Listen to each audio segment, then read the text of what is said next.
দেখো গাইস, আমাদের বাড়িতে একটা ভিখারি এসেছে, বলছে অনেক কিছুদিন খাইনি, তাকে কিছু খাবার দিতে হবে। দেখি, ও দিদি আপনার বাড়ি কোথায়? ও দিদি বাড়ি কোথায়?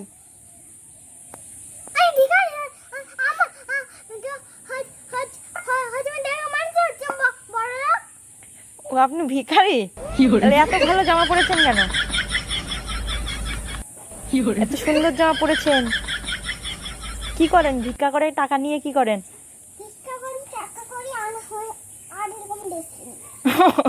ভিক্ষা করে যে টাকা পান সেই টাকা দিয়ে ড্রেস কেনেন, আর কি করেন?